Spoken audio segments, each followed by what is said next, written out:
5 of The Excellent Wife, Martha Pease. Another recurring element that shows up is harshness and kind of a robotic approach to humanity. In the intro, where she speaks about herself pre-conversion as a spoiled brat, as self-centered, entitled, she uses language like that.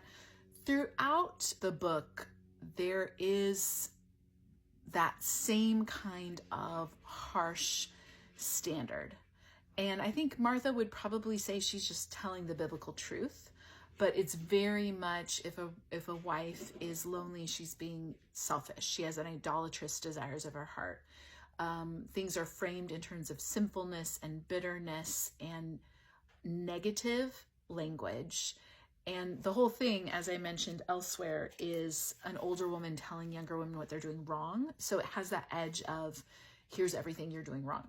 What I mean by robotic, and almost an expectation that any personhood at all is wrong. So any desire a wife might have for companionship, for intimacy, for connection with her husband, if he's not meeting that desire, she needs to put that need off because it's wrong. So the idea is that people become motivated by these put off, put on lists. They cognitively determine what rules they should live by, to put them off, to put them on. As they do that, if it's difficult for them, it's sin. If it works for them, that's God's grace. And their success at it is reframed as the joyful, fulfilling life of a Christian. If they don't feel joyful or fulfilled, they need to reframe their thoughts to say, well, I'm choosing to be joyful because I know what is true according to the Bible of the Excellent Wife. Therefore, I will kind of keep telling myself that this is joyful because this is God's best for me and this is what I should do. So I think it reminded me a lot of doing the deep dive on some of Doug Wilson Canon Press materials, because joy shows up. They use that language a lot to describe things that don't sound joyful at all.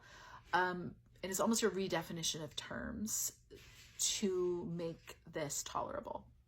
Personally speaking, I know even after I moved away from this book a couple years into my marriage, when things felt stressful or out of control, or as though circumstances were spiraling, or if I was struggling with a problem, I would return to it because I felt like it could help me get it together. That somehow denying myself would, and rooting out the bad, would make my life good.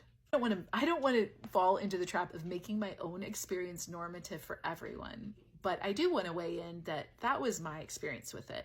The harsh tone felt like kind of tough love, call to maturity, and gave me the illusion that this is something I could achieve. I consider it a grace that I hit a point where this failed, because I wonder if it hadn't, if I would have kept pulling that lever.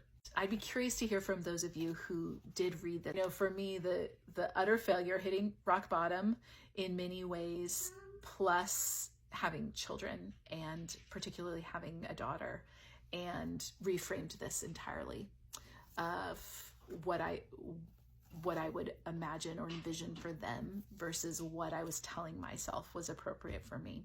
Anyway, I'm curious to hear from you on this one.